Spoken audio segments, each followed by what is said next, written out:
જામનગર મહાનગરપાલિકાની fire શાખાએ fire NOC મુદ્દે ફરી એકવાર કાર્યવાહી શરૂ કરી છે। તાજેતરમાં કરવામાં આવેલા ચેકિંગ દરમિયાન ફાયર વિભાગનું એનઓસી ન ધરાવતી અને જરૂરી ફાયર સેફટી સિસ્ટમ વિના કાર્યરત 15 હોટેલ અને રેસ્ટોરન્ટને સીલ કરવામાં આવ્યા છે। મહત્વની વાત એ છે કે આ પૈકી 5 એકમો સામે બીજી વખત કાર્યવાહી કરવામાં આવી હતી। જો કે બાદમાં હોટેલ અને રેસ્ટોરન્ટ સંચાલકો પાસેથી 300 રૂપિયાના સ્ટેમ્પ પેપર પર 15 દિવસની અંદર ફાયર એનઓસી મેળવી લેવાની લેખિત બાંહેધરી લેવામાં આવી હતી। ત્યારબાદ તમામ સીલ કરાયેલા એકમોને ફરીથી ખોલી દેવામાં આવ્યા છે। જામનગર મહાનગરપાલિકા દ્વારા શહેર તેમજ ધોરીમાર્ગ વિસ્તારની હોટેલ અને રેસ્ટોરન્ટમાં ફાયર સેફટીના નિયમોની પાલનની તપાસ માટે વિશેષ અભિયાન હાથ ધરવામાં આવ્યું છે। મ્યુનિસિપલ કમિશનર દીપેશ કેડિયાના માર્ગદર્શન હેઠળ ફાયર અને એસ્ટેટ વિભાગની સંયુક્ત ટીમ દ્વારા કાર્યવાહી કરવામાં આવી હતી। ફાયર વિભાગના અધિકારીઓએ જણાવ્યું છે કે 15 દિવસની સમયમર્યાદા પૂર્ણ થયા બાદ ફરી એકવાર ચેકિંગ કરવામાં આવશે।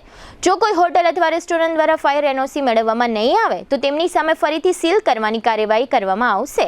ફાયર સેફટીના નિયમોનું કડક પાલન સુનિશ્ચિત કરવા માટે આ અભિયાન આગામી દિવસોમાં પણ સતત ચાલુ રહેશે।